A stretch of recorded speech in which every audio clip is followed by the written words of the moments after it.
Hello friend, आप सभी का बहुत बहुत स्वागत है आपके अपने आईएएस ऑफिसर यूट्यूब चैनल पे।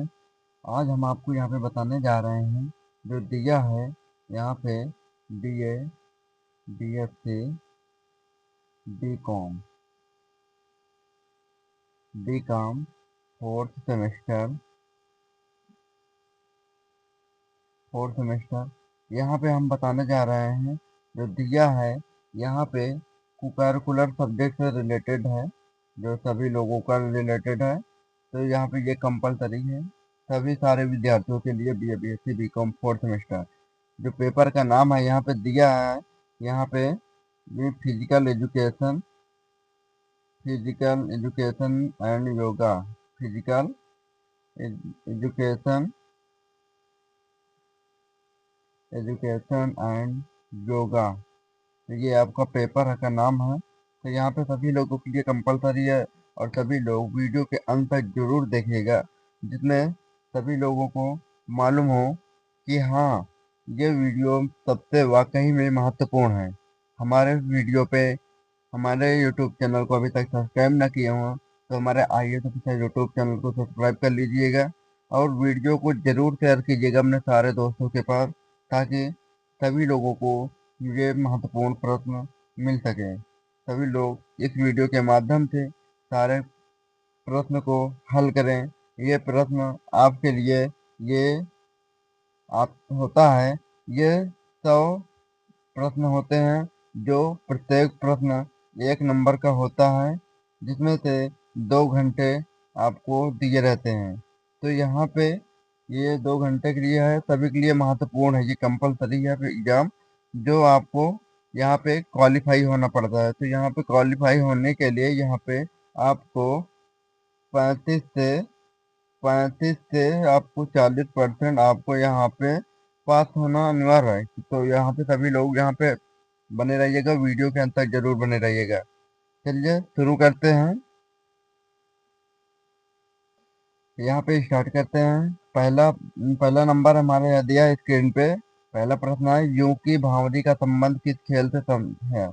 तो यहाँ पे आपके ऑप्शन दिए गए हैं, यहाँ पे टेनिस, तैराकी, क्रिकेट। तो यहाँ पे यूं की भांवरी का संबंध है वो टेनिस से है। ऑप्शन नंबर यहाँ पे पहला ऑप्शन करेक्ट होगा। अब अगला स्क्रीन है, यहाँ पे दिया है दूसरा प्रश्न है, अर्जुन पुरस्कार किस क्षेत्र में उत्कृष्ट के लिए प्रदान किए जाते हैं। तो यहाँ पे आपके ऑप्शन दिए गए हैं, पहला ऑप्शन सिनेमा, दूसरा साहित्य, तीसरा खेलकूद, चौथा विज्ञान। तो यहाँ पे यहाँ पे अर्जुन पुरस्कार दिया जाता है, वो है खेल कूद को दिया जाता है। तो ऑप्शन नंबर यहाँ पे सी करेक्ट होगा। अगला प्रश्न है आपके स्क्रीन में, प्रश्न नंबर 3। अगला यहाँ पे दिया है, डेसियम ट्रॉफी का संबंध किस खेल से है। तो यहाँ पे ऑप्शन दिया गया है, हॉकी, क्रिकेट, फुटबॉल, गोल्फ। तो यहाँ पे जो ट्रॉफी है, डीसीएम ट्रॉफी संबंध खेल, तो किससे है। तो यहाँ पे आपका ऑप्शन होगा, वो होगा फुटबॉल। तो आपका सही उत्तर होगा ऑप्शन नंबर सी करेक्ट होगा। अगला प्रश्न नंबर यहाँ पे 4 दिया है, माइकल फेल्प्स किस खेल से संबंधित है। तो यहाँ पे ऑप्शन दिया है, क्रिकेट, बिलियर्ड, शतरंज, तैराकी। तो ये तैराकी से संबंधित है, ऑप्शन नंबर डी करेक्ट होगा। अगला प्रश्न है, प्रश्न नंबर 5, अर्जुन पुरस्कार का प्रारंभ हुआ था। ये बहुत इंपॉर्टेंट क्वेश्चन है। तो यहाँ पे 1961 में प्रारंभ हुआ था अर्जुन पुरस्कार, ऑप्शन सी करेक्ट होगा। अगले प्रश्न आपकी स्क्रीन पे आ चुका है, यहाँ पे दिया गया है कि सर डॉन ब्रैडमैन ने किस खेल से अंतर्राष्ट्रीय ख्याति प्राप्त की है। तो यहाँ पे आपके ऑप्शन दिए गए हैं, फुटबॉल, बी मुक्केबाजी, सी क्रिकेट, डी शतरंज। तो यहाँ पे इसमें का सही उत्तर होगा, वो होगा क्रिकेट। तो ऑप्शन नंबर यहाँ पे सी करेक्ट होगा। सर डॉन ब्रैडमैन ने किस खेल में अंतर्राष्ट्रीय ख्याति प्राप्त की थी, वो क्रिकेट में की थी। अगला प्रश्न है, प्रश्न नंबर 7, भारत के किस निशानेबाज ने लंदन ओलंपिक खेलों 2012 में रजत पदक प्राप्त किया। तो यहाँ पे प्राप्त किया था, तो यहाँ पे विजय कुमार होंगे, जो रजत पदक प्राप्त किए थे 2012 में। तो वो विजय कुमार है, ऑप्शन नंबर यहाँ पे ए करेक्ट होगा। ये सन 2012 में ये प्राप्त किया थे, तो यहाँ पे करेक्ट होगा। अगला प्रश्न है प्रश्न नंबर 8, स्पर्श रेखा किस खेल से संबंधित है? तो यहाँ पे जो स्पर्श खेल से संबंधित है, ऑप्शन दिया है तैराकी, कबड्डी, फुटबॉल, मुक्केबाजी। तो यहाँ पे आपका करेक्ट उत्तर होगा वो स्पर्श रेखा है। तो यहाँ पे एक सीधी रेखा होगा, जो रेखा को छूना है वो होता है कबड्डी में होता है कबड्डी। ऑप्शन पहला आपका वो बी ऑप्शन करेक्ट होगा। अगले यहाँ पे प्रश्न नंबर 9, ऑस्ट्रेलियाई ओपन टेनिस 2012 के पुरुष एकल विजेता कौन है? तो यहाँ पे दिया गया है, जहाँ पे ऑप्शन दिया है नोवाक जोकोविच, राज्यवर्धन सिंह राठौर, मैक्स मुईरुनी, इनमें से कोई नहीं। तो यहाँ पे आपको पहला ऑप्शन करेक्ट होगा, नोवाक जोकोविच होगा, आपका ये करेक्ट होगा।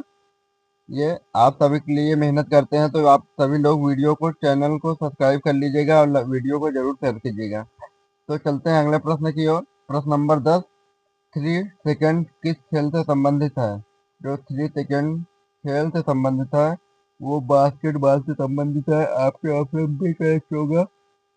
अगला प्रश्न प्रश्न नंबर 11 आपकी स्क्रीन पे आ चुका है, यहाँ पे दिया गया है कि ईरानी कप का संबंध निम्नलिखित में से किस खेल से है? तो आपके ऑप्शन है A hockey, B polo, C cricket, D football.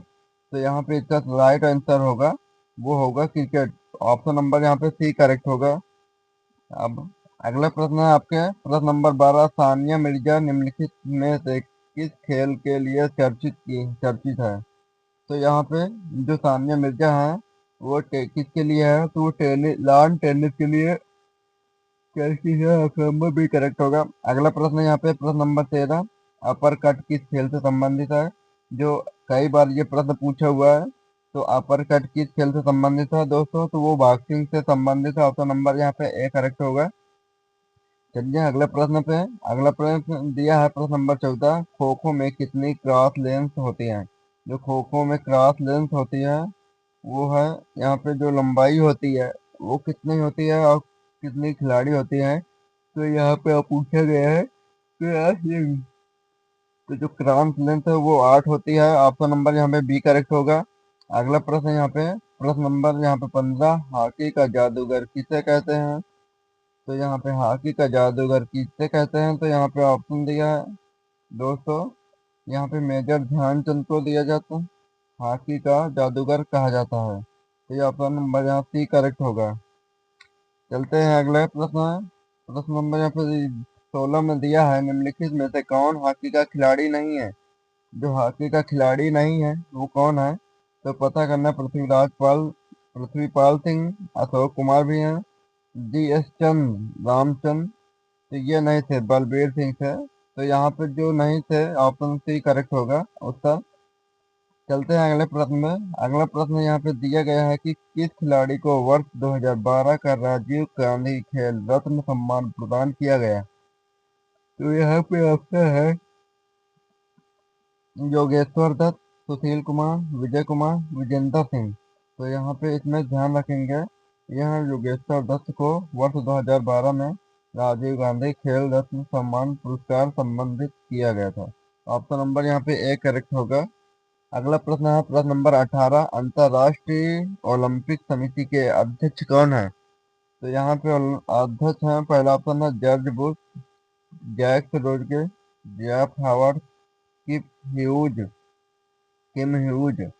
तो यहाँ पे अंतर्राष्ट्रीय ओलंपिक समिति के अध्यक्ष हैं तो वो है जैक्स रोगे, ऑप्शन नंबर बी करेक्ट होगा। चलते हैं अगले प्रश्न पे। अगला प्रश्न है आपकी स्क्रीन पे आ चुका है, यहाँ पे दिया गया है कि कनाडा का राष्ट्रीय खेल क्या है? तो यहाँ पे जो कनाडा का राष्ट्रीय खेल है वो क्या है? तो ऑप्शन यहाँ पे बेसबॉल, आइस हॉकी, फुटबॉल, इनमें से कोई नहीं। तो यहाँ पे जो कनाडा का राष्ट्रीय खेल है वो आइस हॉकी है, आपका ऑप्शन है बी वाला सही होगा उसका। अगला प्रश्न है यहाँ पे, ये क्या ये अमेरिका का खेल क्या है?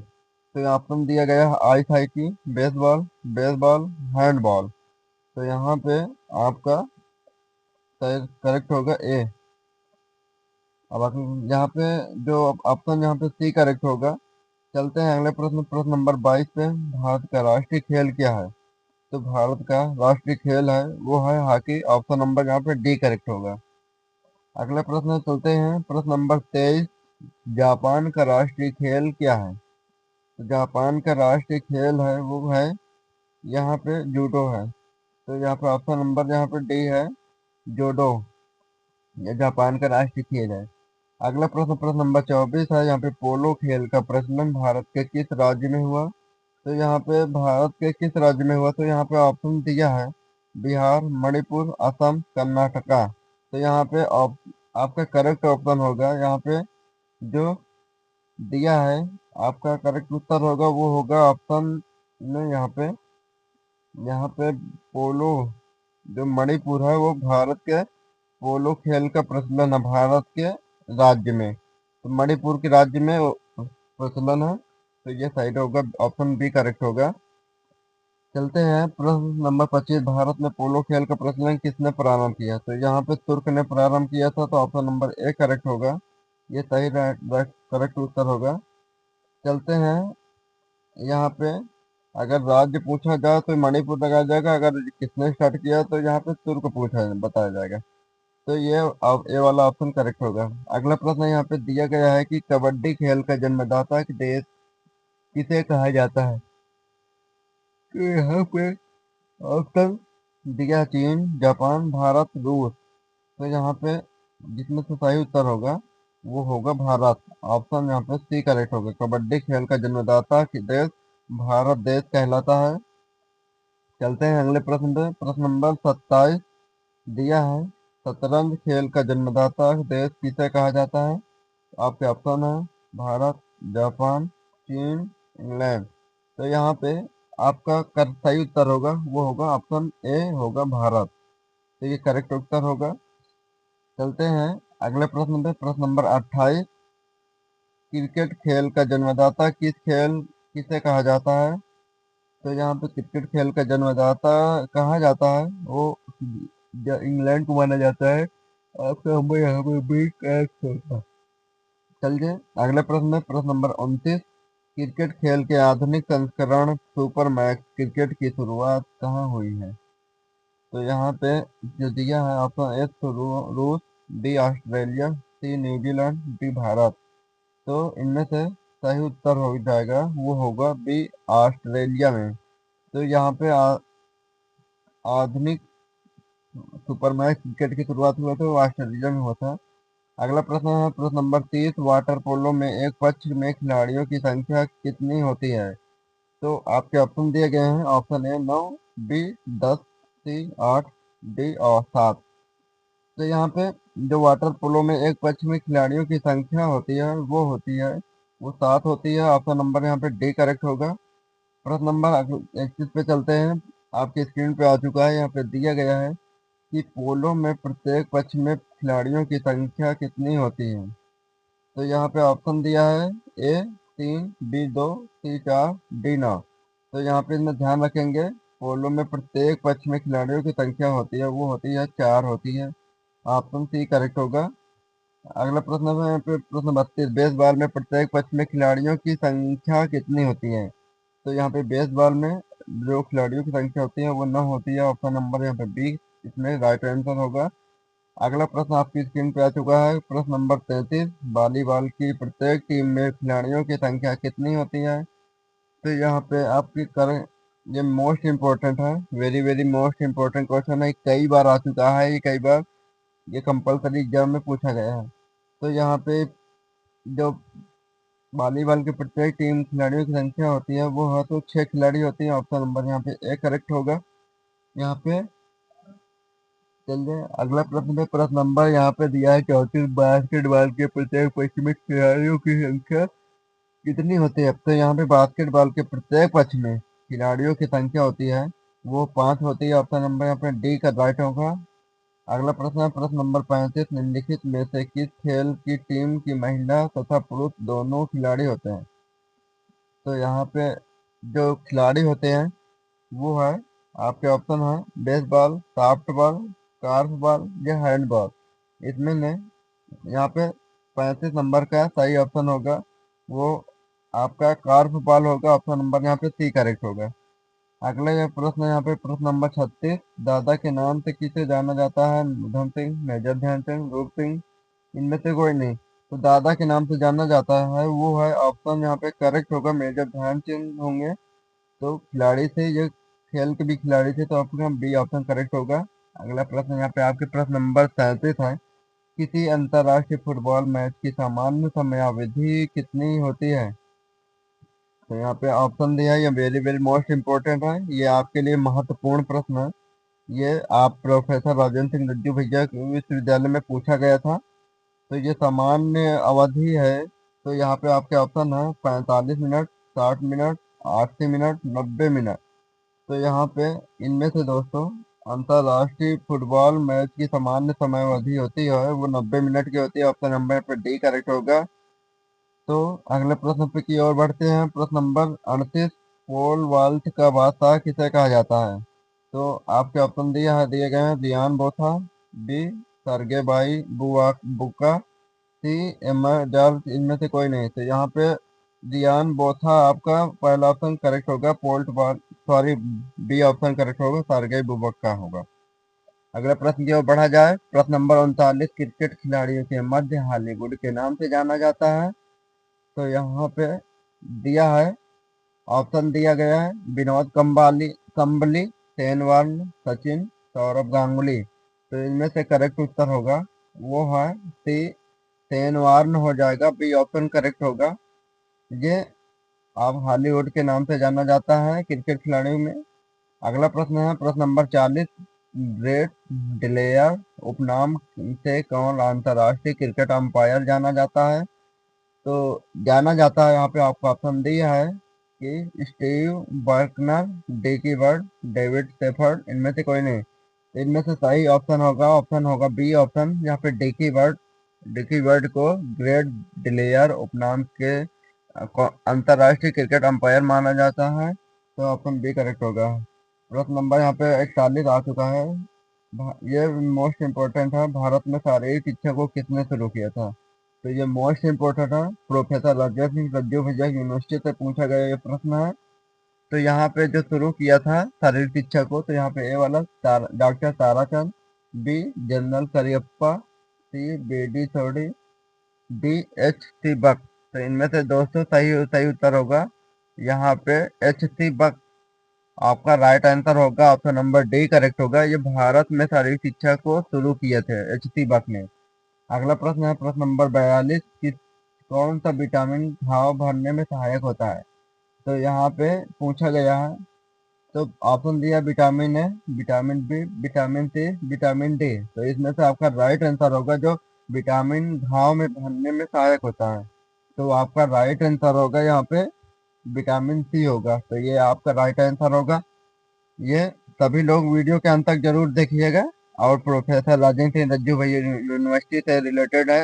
ये सभी विश्वविद्यालय एवं महाविद्यालयों से संबंधित के लिए है वीडियो। तो चलते हैं अगले प्रश्न। यहाँ पे प्रश्न नंबर 43, भारतीय शिक्षा आयोग द्वारा शारीरिक शिक्षा को मान्यता कब दी गई? तो ये इसको मान्यता मिली थी वो 1882 में मिली थी। तो सन 1882 में मिली थी। यहाँ पे भारतीय शिक्षा आयोग द्वारा शारीरिक शिक्षा को मान्यता प्रदान की गई थी। तो ऑप्शन नंबर यहाँ पे डी करेक्ट होगा। दोस्तों सभी लोग वीडियो को लाइक जरूर कीजिएगा और शेयर करने का प्रेस जरूर कीजिएगा प्लीज। तो चलिए अगला प्रश्न शुरू करते हैं। कौन शारीरिक शिक्षा के प्रमुख शिक्षण विधि है? तो यहाँ पे शारीरिक शिक्षा की प्रमुख शिक्षण विधि है वो यहाँ पे ऑप्शन ए मिरर विधि, दूसरा प्रोजेक्ट विधि, सी प्रदर्शन अनुकरण, उपयुक्त सभी। तो इनमें से दोस्तों सही उत्तर होगा। तो यहाँ पे ये सभी प्रकार के तीनों हो रहे हैं शारीरिक शिक्षा के प्रमुख शिक्षण विधि है। तो यहाँ पे ऑप्शन डी करेक्ट होगा, उपयुक्त सभी। तो यहाँ पे आपका करेक्ट होगा। अगला प्रश्न है प्रश्न नंबर 46, खिलाड़ियों को नमक अधिक क्यों लेना चाहिए? तो दिया गया है कि खिलाड़ियों को नमक अधिक क्यों नहीं लेना चाहिए। तो यहाँ पे नमक शक्ति का एक स्रोत है, बी पसीना चढ़ने की वजह से शरीर में नमक की मात्रा कम हो जाती है। तो यहाँ पे सी है, नमक रक्त परिसंचरण को तेज कर देता है, नमक भोजन के पोषण गुण को बढ़ा देता है। तो यहाँ पे खिलाड़ियों को अधिक लेना चाहिए। तो यहाँ पे जो आपका यहाँ पे बी ऑप्शन करेक्ट होगा, पसीना चलने की वजह से शरीर में नमक की मात्रा कम हो जाती है। तो यहाँ पे ये आपका करेक्ट उत्तर होगा, आपका राइट होगा बी ऑप्शन। चलते हैं अगला प्रश्न पे। प्रश्न नंबर यहाँ पे 47, भारत में खुले प्रथम शारीरिक शिक्षा महाविद्यालय का क्या नाम है? तो दिया है यहाँ पे, भारत में खुला प्रथम शारीरिक शिक्षा महाविद्यालय का था, उसका जो नाम था वो यहाँ पे YMCA college of physical education Madras, तो ये उपस्थित था। तो बी ऑप्शन करेक्ट होगा यहाँ पे, प्रश्न नंबर 47 का बी ऑप्शन करेक्ट होगा। अगला ये प्रश्न यहाँ पे दिया है, शारीरिक शिक्षा क्या है? तो यहाँ पे क्वेश्चन पूछा गया है शारीरिक शिक्षा क्या है? तो ये पहला ऑप्शन यहाँ पे, तो शारीरिक विकास, शारीरिक परीक्षण, शारीरिक निष्पादन, या इनमें से कोई नहीं। तो यहाँ पे आपका जो शारीरिक शिक्षा है जो शारीरिक विकास से संबंधित है, ऑप्शन ए करेक्ट होगा इस प्रश्न का।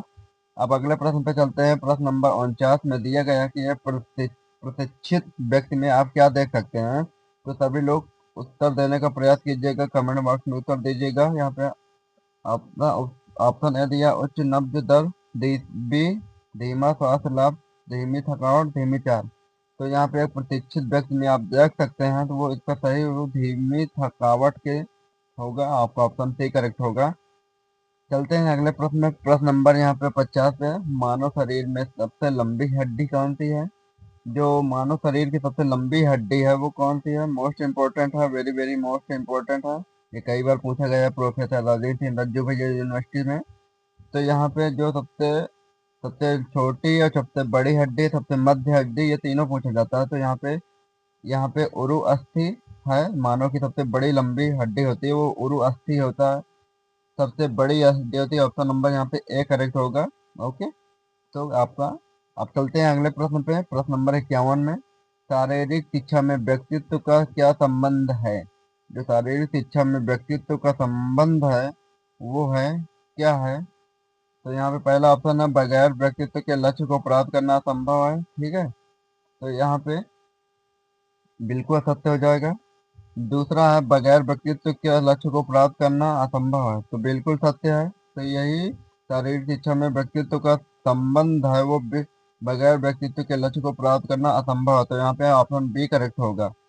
चलते हैं अगला प्रश्न में। प्रश्न नंबर 52, प्रशिक्षण अवधि में हमारे शरीर में कौन सा अम्ल बढ़ जाता है? तो यहाँ पे मोस्ट इम्पोर्टेंट है ये, और हर बार एग्जाम में पूछ लिया जाता है। तो दोस्तों, दिया है कि लैक्टिक अम्ल बढ़ जाता है। तो लैक्टिक अम्ल बढ़ जाता है हमारे शरीर में, प्रशिक्षण अवधि में हमारे शरीर में लैक्टिक अम्ल बढ़ जाता है। तो ऑप्शन नंबर बी करेक्ट होगा। अगला प्रश्न यहाँ पे दिया है कि प्रश्न नंबर 53, शारीरिक शिक्षा की कक्षा में सबसे महत्वपूर्ण वस्तु क्या है?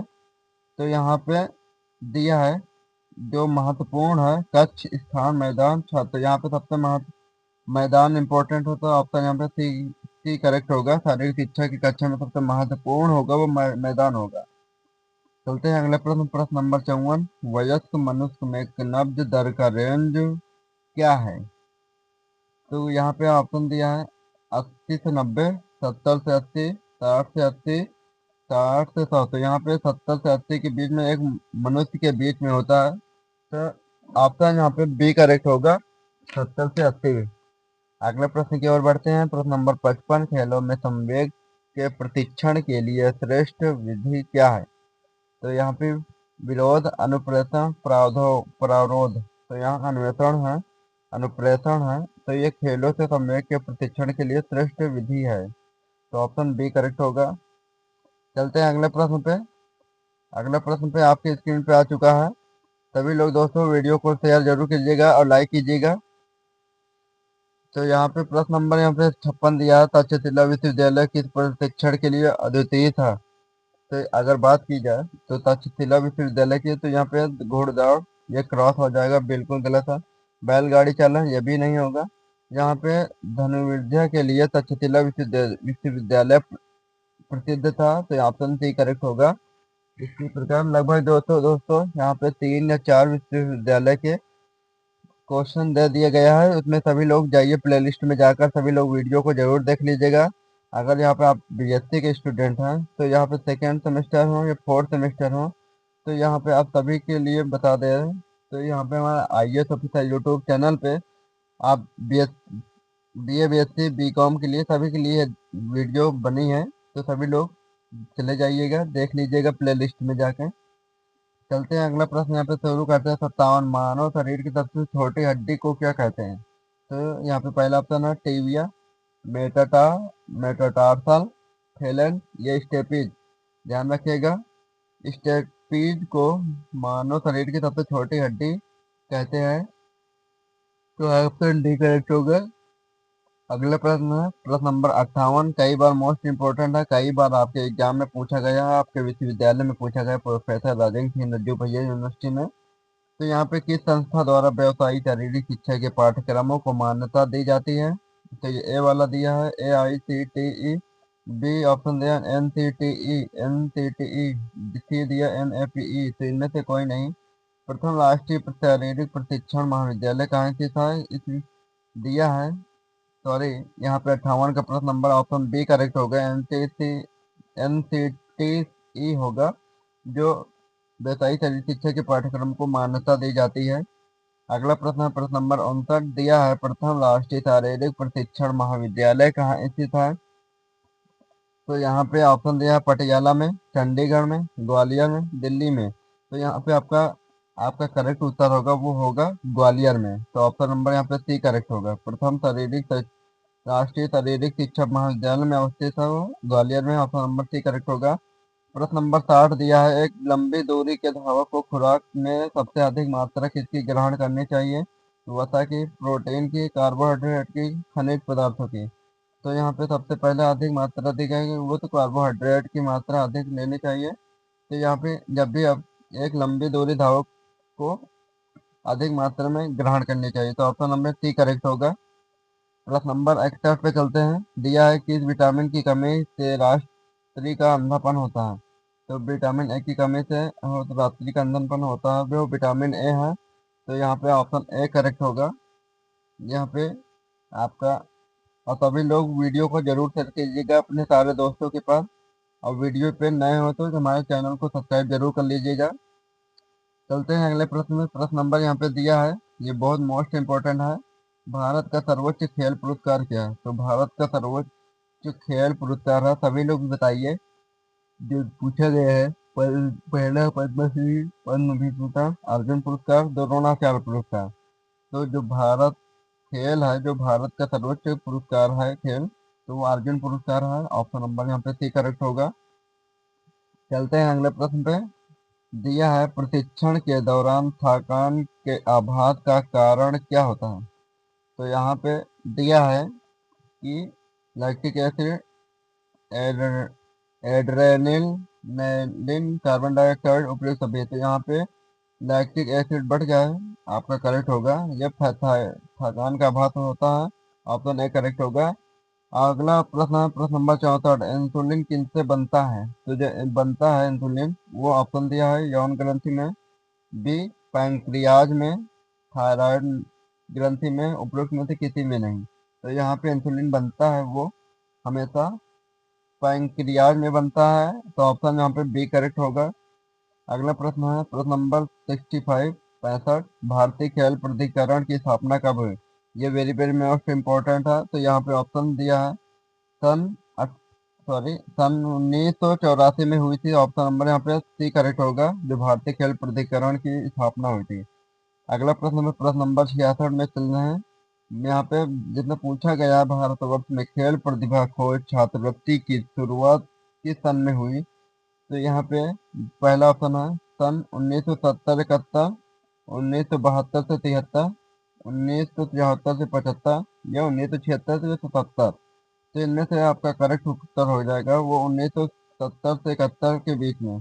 तो खेल प्रतिभा के छात्रवृत्ति में शुरुआत की थी। ऑप्शन ए करेक्ट होगा।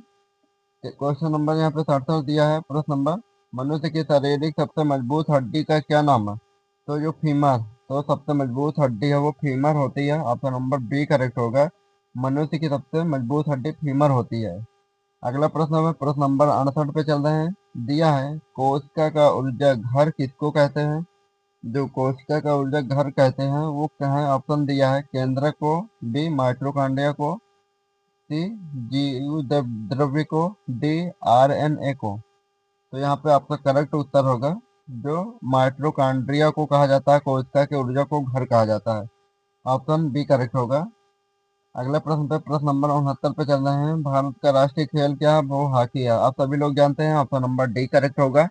अगला प्रश्न है प्रश्न नंबर 70। किसी किसी खिलाड़ी के जोड़ों में या संपूर्ण शरीर में दर्द हो रहा है तो कौन सा उपचार अच्छा है? तो यहाँ पे जो किसी भी खिलाड़ी के जोड़ों में संपूर्ण दर्द हो रहा है तो उपचार अच्छा होगा। यहाँ पे पहला सोना बाथ, दूसरा स्टीम बाथ, तीसरा sun bath, D contrast bath. तो इसमें से सही उत्तर हो जाएगा, वो होगा sun bath. Option C correct होगा। अगला प्रश्न है प्रश्न नंबर 71 पे चल रहे हैं। खेल प्रशिक्षण का उद्देश्य क्या होता है? जो खेल पे जो शारीरिक दक्षता या यांत्रिक कौशल या युक्ति कौशल या उपयुक्त सभी, तो इनमें उपयुक्त सभी हो जाएगा। ये सारे कौशल हो जाएंगे जो खेल प्रशिक्षण के उद्देश्य है। तो ऑप्शन नंबर यहाँ पे डी करेक्ट होगा।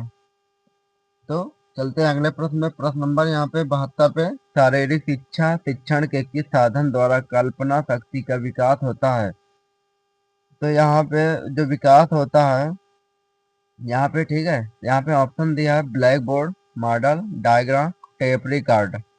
यहाँ पे सही उत्तर हो जाएगा 72 नंबर का, वो डायग्राम होगा। ऑप्शन नंबर यहाँ पे सी करेक्ट होगा। अगला प्रश्न आपकी स्क्रीन पे आ चुका है। यहाँ पे 73, स्वस्थ मनुष्य के हृदय की औसत गति प्रति मिनट क्या होती है? तो यहाँ पे स्वस्थ मनुष्य के हृदय की औसत गति होती है, वो होती है 70 से 72 प्रति मिनट होती है। तो ऑप्शन यहाँ पे सी करेक्ट होगा। अगला प्रश्न है प्रश्न नंबर 74। इसमें पूछा गया है खेलकूद में शक्ति प्रयोग पर कौन सा सिद्धांत लागू होता है? तो यहाँ पे खेलकूद में शक्ति प्रयोग पर जो सिद्धांत लागू होता है वो उसको कहते हैं शारीरिक बनावट का। तो ऑप्शन यहाँ पे बी करेक्ट होगा उत्तर। अगला प्रश्न पे प्रश्न नंबर 75 पे चल रहे हैं। आंतरिक प्रशिक्षण को क्या विकसित किया जाता है? तो जो विकसित किया जाता है वो है शक्ति, विस्फोट शक्ति, सहन शक्ति, गति सहन शक्ति। तो इनमें से जो आपका करेक्ट उत्तर होगा वो होगा यहाँ पे सहन शक्ति होगा। आंतरिक प्रशिक्षण से सहन शक्ति विकसित किया जा सकता है। तो ऑप्शन यहाँ पे सी करेक्ट होगा। अगला प्रश्न है प्रश्न नंबर 76। यहाँ पे प्रशिक्षण के दौरान थकान के आभास का कारण क्या होता है? तो यहाँ पे lactic acid, adrenaline, carbon dioxide, उपयुक्त सभी। तो इनमें से सही उत्तर हो जाएगा, वो हो जाएगा लैक्टिक एसिड। ये प्रशिक्षण के दौरान थकान का आभास का कारण होता है। ये वाला आपका ऑप्शन करेक्ट होगा। अब अगले प्रश्न पे प्रश्न नंबर 77 दिया है, जिसमें पूछा गया है कि एक लंबी दूरी के धावक को खुराक में सबसे अधिक मात्रा किसकी ग्रहण करनी चाहिए? तो सबके कार्बोहाइड्रेट की मात्रा ग्रहण करनी चाहिए। तो बी वाला सी वाला ऑप्शन ऑप्शन करेक्ट होगा। चलते हैं अगला प्रश्न पे। प्रश्न नंबर 79 में खेल प्रबंध क्या है? तो जो खेल प्रबंधन है वो एक प्रकार कला है या एक प्रकार का विज्ञान है, या एक ए और बी दोनों ऑप्शन सही है। तो यहाँ पे ऑप्शन सी करेक्ट होगा। ये एक प्रकार कला भी है, एक प्रकार का विज्ञान भी है। तो अगला प्रश्न पे चलते हैं। प्रश्न नंबर 81 पे, मानव शरीर में मुख्य ग्रंथि मास्टर ग्रंथ कौन सी है? जो मास्टर ग्लैंड है तो वो यहाँ पे पहला ऑप्शन है पिट्यूटरी, मानव शरीर के मुख्य ग्रंथि का कहते हैं। ऑप्शन नंबर ए करेक्ट होगा। चलते हैं अगले प्रश्न में। प्रश्न नंबर यहाँ पे 82 यहाँ पे दिया है, शारीरिक शिक्षा में व्यक्ति का कौन सा संबंध है? तो जब शारीरिक शिक्षा में व्यक्ति का संबंध है वो है बगैर व्यक्ति के लक्ष्य को प्राप्त करना संभव, या व्यक्ति शारीरिक शिक्षा का एक हिस्सा है, व्यक्तित्व शारीरिक शिक्षा के लिए बहुत आवश्यक है, या फिर व्यक्तित्व की मांग शारीरिक शिक्षा में होती है। तो इसका सही उत्तर हो जाएगा यहाँ पे 82 नंबर का, व्यक्तित्व शारीरिक शिक्षा का हिस्सा है। ऑप्शन नंबर बी करेक्ट होगा। चलते हैं अगले प्रश्न नंबर 83 पे, प्रशिक्षण अवधि में हमारे शरीर में कौन सा अम्ल बढ़ जाता है? तो यहाँ पे जो अम्ल बढ़ जाता है, तो यहाँ पे जो लैक्टिक अम्ल बढ़ जाता है। ऑप्शन नंबर बी करेक्ट होगा। अगला प्रश्न है प्रश्न नंबर हमें वयस्क मनुष्य में नब्ज दर का रेंज क्या है? तो यहाँ पे जो नब्ज दर का रेंज होता है वो 70 से 80 होगी। ऑप्शन नंबर बी करेक्ट होगा। अगला प्रश्न है यहाँ पे प्रश्न नंबर 86 पे, शारीरिक शिक्षा अध्यापक का गुण होता है। तो यहाँ पे शारीरिक शिक्षा अध्यापक का गुण होता है वो होगा, यहाँ पे कैसा होगा आपको बताना है। इनमें से जो सही उत्तर हो जाएगा वो अच्छा निष्पादक, अच्छा परफॉर्मेंस गुण, बी ऑप्शन करेक्ट होगा। अगले प्रश्न पे चलते हैं। प्रश्न नंबर 87, किसी प्रकार का आसन करने के बाद कौन सा आसन करना आवश्यक है? तो यहाँ पे जो दिया है ऑप्शन पद्मासन, बी पवन मुक्तासन, सी श्वासासन, डी सुखासन। तो ये इनमें से जो सही उत्तर हो जाएगा वो श्वासन हो जाएगा। ऑप्शन नंबर सी करेक्ट होगा। अगला प्रश्न है प्रश्न नंबर 88, ओलंपिक खेलों का आदर्श वाक्य क्या है? ये वेरी वेरी मोस्ट इम्पोर्टेंट है। ये ओलंपिक खेलों का आदर्श वाक्य है जो ever onward, forever a higher, आल्टियस, सीटीएस, फोर्टियम, ये बदलता रहता है। तो यहाँ पे जो ऑप्शन दिया है आपका जो करेक्ट होगा, इसमें जो ऑप्शन यहाँ पे उत्तर देने का प्रयास करें सभी लोग। तो यहाँ पे ओलंपिक खेलों का आदर्श वाक्य क्या है? वेरी वेरी मोस्ट इम्पोर्टेंट है। ऑप्शन दिया गया है चारों ऑप्शन में से, ये प्रयास कीजिएगा, सभी लोग कमेंट बॉक्स में दीजिएगा उत्तर। तो अगला प्रश्न पे चलते हैं। प्रश्न नंबर 89, त्वचा में प्रतिदिन कितनी पानी खर्च होता है? तो यहाँ पे जो दिया है, तो यहाँ पे लगभग 400 मिलीमीटर पानी खर्च होता है प्रतिदिन। तो ऑप्शन ए करेक्ट होगा उत्तर। प्रश्न नंबर 90, शैक्षिक व्यायाम क्या है? शैक्षिक व्यायाम है, यहाँ पे दिया है एक प्रकार का है योगासन, मार्चिंग, मुक्त हस्त व्यायाम। तो यहाँ पे ऊपर सभी लगाएंगे। ऑप्शन नंबर यहाँ पे डी करेक्ट होगा, शैक्षिक व्यायाम होगा, जो ये सभी संबंधित है। चलते हैं अगला प्रश्न। प्रश्न नंबर 91, अजल ना अजल शाह कप हॉकी टूर्नामेंट का शुभारंभ किस वर्ष हुआ? तो इसका जो शुभारंभ हुआ था दोस्तों, वो हुआ है 1983 में हुआ था। सन 1983 में अजन Azlan Shah cup hockey tournament का शुभारंभ किया गया था। ऑप्शन नंबर ए करेक्ट होगा। दूसरा अगला प्रश्न है प्रश्न नंबर 92, अनुपमा गोखले किस खेल की राष्ट्रीय चैंपियन बनी है? तो आपके ऑप्शन दिया है तीरंदाजी, शतरंज, घुड़दौड़, मुर्गा मुग्रा लड़ाई।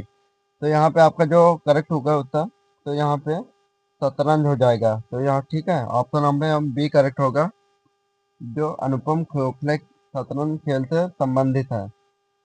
अगला प्रश्न है प्रश्न नंबर यहाँ पे 93, अंतर्राष्ट्रीय मैराथन में सर्वप्रथम किस खेल महिला ने स्वर्ण पदक जीता था? तो यहाँ पे ऑप्शन है, यहाँ पे दिया है आशा अग्रवाल 1985 में, गुरबचन सिंह रंधावा 1961, हरिचरण शाह 1962, रणधीर सिंह। तो यहाँ पे सही उत्तर होगा, जो अंतर्राष्ट्रीय मैराथन में सर्वप्रथम भारतीय महिला ने स्वर्ण पदक जीता था वो आशा अग्रवाल 1985 में। ऑप्शन ए करेक्ट होगा। अगला प्रश्न है प्रश्न नंबर 94, जो दिया है इसमें आधुनिक ओलंपिक खेलों का आयोजन सर्वप्रथम कब हुआ था? तो यहाँ पे 1896 में, सन 1896 में आधुनिक ओलंपिक खेलों का आयोजन किया गया था। तो यहाँ पे ऑप्शन ए करेक्ट होगा। अगला प्रश्न है आपकी स्क्रीन में दिया है कि इंग्लैंड का एंट्री स्टेडियम किस देश में है?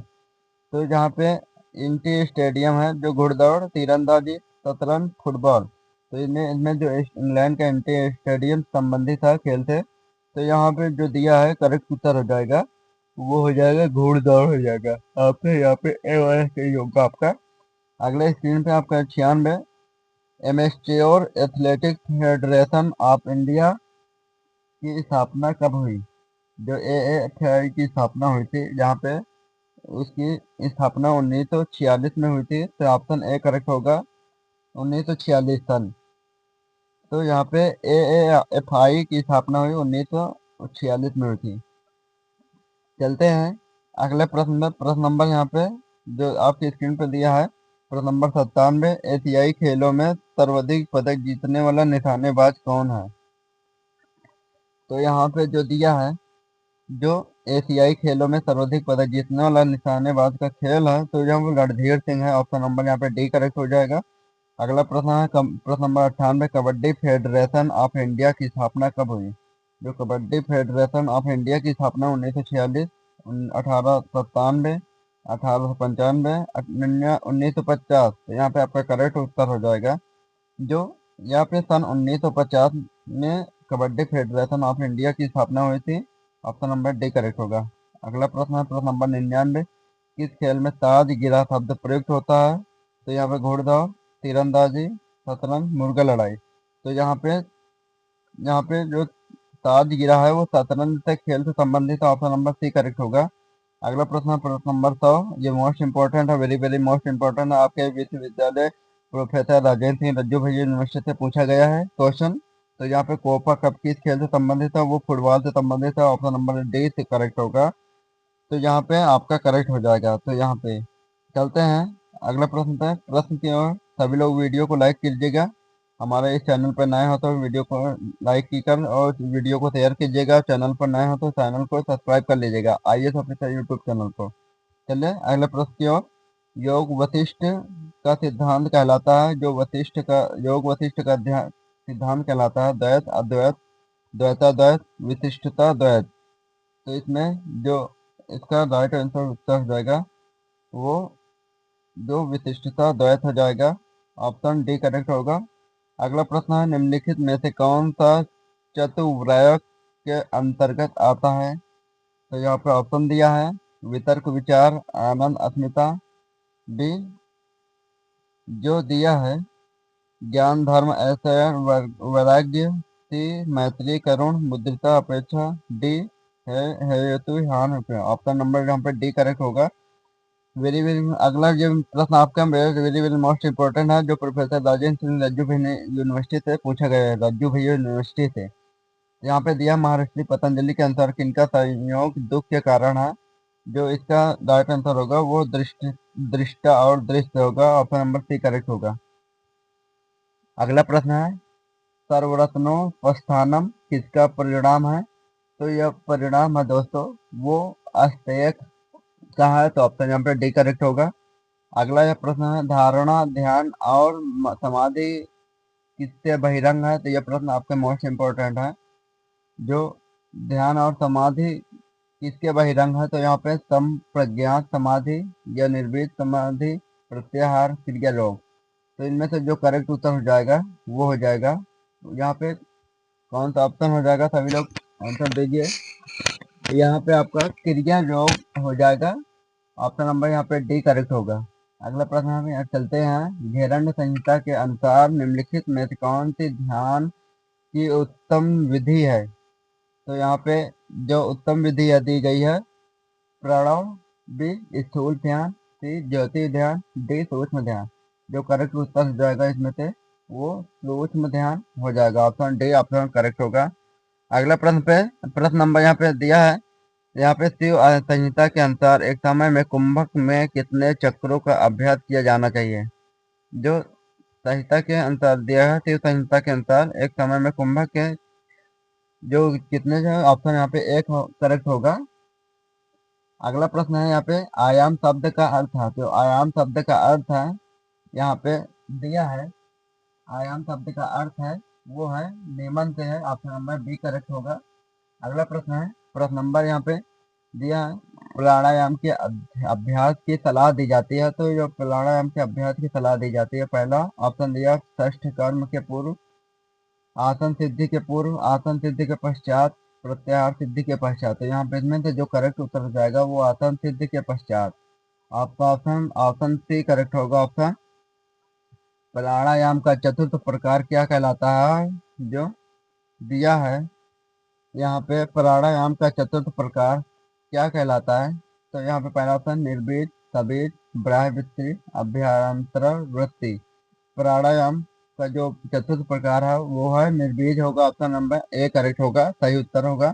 अगला प्रश्न है यहाँ पे प्राणायाम निम्न में से किसका प्रवेश द्वार है। तो यहाँ पे जो प्राणायाम किसका प्रवेश द्वार है। तो यहाँ ऑप्शन ए दिया है आसन, बी यम और यम नियम, सी बहिरंग योग, डी धारणा। तो इसका करेक्ट उत्तर हो जाएगा वो उसका यहाँ पे धारणा। ऑप्शन यहाँ पे डी करेक्ट होगा। यहाँ पे आपका सही होगा जो धारणा प्राणायाम से संबंधित है। तो अगले प्रश्न की ओर चलते हैं। अष्टांग योग का चतुर्थ चरण है जो है। ऑप्शन दिया है प्रत्याहार, आसन, प्राणायाम, धारणा। तो यहाँ पे जो अष्टांग का चतुर्थ चरण है वो है यहाँ पे प्राणायाम। तो यहाँ पे आपका ऑप्शन सी करेक्ट होगा। अगला प्रश्न आपकी स्क्रीन पे है मानव या रक्त में प्लाज्मा का प्रतिशत लगभग होता है। तो मानव रक्त में प्लाज्मा का जो लगभग प्रतिशत होता है वो 55 के प्रतिशत के आसपास होता है, तो यहाँ पे ऑप्शन ऑप्शन सी वाला करेक्ट होगा। अगला प्रश्न है यहाँ पे वेरी मोस्ट इम्पोर्टेंट क्वेश्चन है, जो यहाँ पे जॉन मार्शल के अनुसार मोहनजोदड़ो में प्राप्त नर देवता की मूर्ति है, तो यहाँ पे कौन सी है? तो एक मुखी या द्विमुखी या चतुर्थमुखी या त्रिमुखी? तो यहाँ पे जॉन मार्शल के अनुसार मोहनजोदड़ो में प्राप्त नर देवता की मूर्ति है वो त्रिमुखी है, ऑप्शन यहाँ पे ए करेक्ट होगा। अगला प्रश्न है आसन किसके सुधार में मदद करता है? तो यहाँ पे जो आसन है वो किसके सुधार में मदद करता है? यहाँ पे ऑप्शन है ए रक्त संचार, बी सांस की गहराई, सी गति, डी पाचन के तंत्र में। तो यहाँ पे सी करेक्ट होगा, गति, जो आपका करेक्ट होगा। अगला प्रश्न है यहाँ पे आपके स्क्रीन पे दिया है, योग सूत्र के अनुसार आसन का अर्थ है, यहाँ पे दिया है कि ऑप्शन ए दिया है स्थिर सुखमासन, बी आसना सुख स्थिर, सुखा सुखासमनास्थिर बैठने की स्थिति। जहाँ पे पहला ऑप्शन करेक्ट होगा स्थिर सुखमासन, योग सूत्र के अनुसार आसन का अर्थ है, तो ऑप्शन ए करेक्ट होगा। अगले प्रश्न पे चलते हैं, योग शब्द संस्कृति भाषा के किस शब्द से बना है? तो यहाँ पे योग शब्द जो होता है वो युज शब्द से बना है, ऑप्शन ए करेक्ट होगा। अगला प्रश्न है अष्टांग योग के अनुसार आसन किस स्थान पर आता है? तो यहाँ पे अष्टांग योग के अनुसार आसन की बात करें तो यहाँ पे आसन आता है वो है तीसरे स्थान पे आता है, ऑप्शन डी करेक्ट होगा। मोटे व्यक्ति की बीएमआई होगी, मोटे व्यक्ति की बीएमआई होगी वो होगी मोटे व्यक्ति की वो 30 से या उससे अधिक होती है, ऑप्शन हमें बी करेक्ट होगा। यहाँ पे बीएम है मोटे व्यक्ति की सूची हो जाती है, जो संज्ञा दे दी जाती है, जो कमांड होता है जो 30 से ज्यादा होता है। अगला प्रश्न आपकी स्क्रीन पे है, अस्थमा अस्थमा के लिए निम्नलिखित में से आसन का चुनाव करें, पवन मुक्तासन या फिर त्रिकोणासन या अस्थमा या चक्रासन। जो करेक्ट उत्तर हो जाएगा या फिर चक्रासन हो जाएगा, ऑप्शन यहाँ पे जो अस्थमा के लिए निम्न आसन का करेंगे चुनाव, तो वहाँ पे ऑप्शन नंबर डी करेक्ट होगा। अगला प्रश्न है यहाँ पे कफ लंबी सांसें या छाती में आक्रांत के लक्षण है, यहाँ पे दिया है कफ लंबी सांसें या छाती में आक्रांत के लक्षण है वह अस्थमा से लक्षण है, या एक प्रकार से इसमें कह सकते हैं चक्रासन होता, तो चक्रासन भी सही होता, तो यहाँ पे आपका ऑप्शन ए करेक्ट होगा। अगला प्रश्न है प्रश्न नंबर यहाँ पे मधुमेह के लिए आसन का चुनाव करें, ये वेरी वेरी मोस्ट इम्पोर्टेंट है, कई बार पूछा आ चुका है, प्रोफेसर राजेंद्र सिंह रज्जू यूनिवर्सिटी से। तो यहाँ पे दिया है, यहाँ पे पहला त्रिकोणासन, वज्रासन, अर्धमत्स्यद्रासन, सलमासन। तो यहाँ पे करेक्ट उत्तर हो जाएगा, यहाँ पे हो जाएगा अर्ध मत्स्य इंद्रियासन, तो ऑप्शन में हमें सी करेक्ट होगा। अगला यहाँ पे प्रश्न है, यदि अग्राशय पर्याप्त इंसुलिन नहीं बना पाता है तो इसमें इससे हो सकती है माइग्रेन, मोटापा या मधुमेह, हाइपरटेंशन। तो यहाँ पे इनमें करेक्ट हो जाएगा, यहाँ पे जो एक ही वन समस्या होनी चाहती है वो मधुमेह की वन, ऑप्शन नंबर सी करेक्ट होगा। यहाँ पे अब इसमें अगला प्रश्न है, पेट दर्द के लिए कौन सा आसन किया जाता है? जो पेट दर्द के लिए आसन किया जाता है वो कौन सा है? यहाँ पे तलभासन किया जाता है आसन, ऑप्शन यहाँ पे डी करेक्ट होगा। अगले प्रश्न पे चलते हैं, प्रश्न नंबर यहाँ पे मन के जागरण तथा केंद्रों को जगाने से संबंधित योग का नाम है, जो दिया है यहाँ पे राजयोग, धर्मयोग, साधना, कर्मयोग। तो यहाँ पे आपका जो करेक्ट उत्तर हो जाएगा वो राजयोग। चलते हैं अगले प्रश्न पे, इंद्रियों को वश में रखने वाले संबंधी योग का चरण है, तो यहाँ पे ऑप्शन दिया ए आहार, बी खेलना, सी प्रत्याहार, डी पढ़ना। तो यहाँ पे इंद्रियों को वश में रखने वाले संबंधी योग का चरण है वो होगा, यहाँ पे करेक्ट उत्तर हो जाएगा, यहाँ पे आपका प्रत्याहार, ऑप्शन नंबर सी करेक्ट होगा।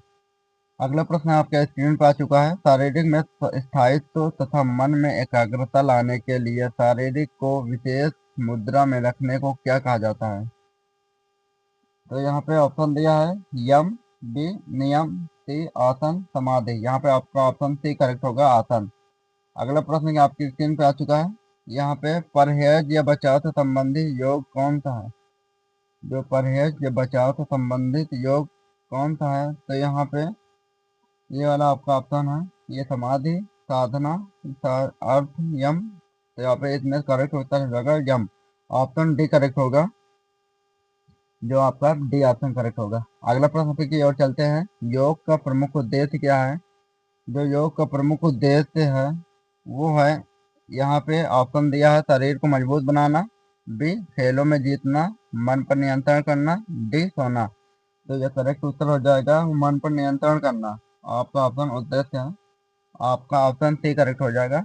भगवत गीता में किस योग पर बल दिया गया? तो यहाँ पे जो दिया गया है कर्मयोग, धर्मयोग, योग, इनमें से कोई नहीं। तो इनमें ठीक है, तो इनमें से आपका जो ध्यान से उत्तर दीजिएगा, इसमें जो करेक्ट उत्तर हो जाएगा वो हो जाएगा ऑप्शन नंबर एक का बी, ए हो जाएगा कर्मयोग। अब चलते हैं अगले प्रश्न है। अगला प्रश्न है यहाँ पे सूर्य नमस्कार में कितने चरण होते हैं? तो मोस्ट इंपॉर्टेंट है, वेरी वेरी मोस्ट इंपॉर्टेंट है। तो यहाँ पे जो दिया है वेरी वेरी मोस्ट इंपॉर्टेंट है। यहाँ पे पहला ऑप्शन 17, 15, 14, 12। तो ये अंदर करेक्ट उत्तर हो जाएगा 12। तो यहाँ पे तो डी ऑप्शन करेक्ट होगा, सूर्य के नमस्कार में चरण 12 होते हैं। यहाँ पे अगला प्रश्न दिया है, योग में किन किन तत्वों का ज्ञान मिलता है? यहाँ पे योग में प्राकृतिक, उपरोक्त, विवेक, उपरोक्त सभी, तो इनमें सभी का मिलता है उपरोक्त। चौथा डी ऑप्शन करेक्ट होगा। अगला यहाँ पे प्राणायाम के अंतर्गत रेचक का अर्थ क्या होता है? तो यहाँ पे प्राणायाम के अंतर्गत रेचक का अर्थ होता है वो सांस बाहर निकालना, सांस बाहर निकालना। ऑप्शन नंबर बी करेक्ट होगा। सभी लोग अब अगले वीडियो को जरूर दोस्तों जरूर शेयर कीजिएगा वीडियो को। यहाँ पे यहाँ पे आपके लिए 200 प्रश्नों को यहाँ पे टाइप किया है। नेक्स्ट प्रयास में आप प्रयास करेंगे, आप वेरी मोस्ट इम्पोर्टेंट हो जाएंगे। तो सभी लोग वीडियो को शेयर जरूर कीजिएगा, लाइक जरूर कीजिएगा। हाँ दोस्तों, प्लीज़ आप सभी लोग वीडियो पे नए हो तो हमारे चैनल को सब्सक्राइब कर लीजिएगा, IAS ऑफिसर यूट्यूब चैनल को। तो मिलते हैं अब अगले प्रश्न पे। धन्यवाद।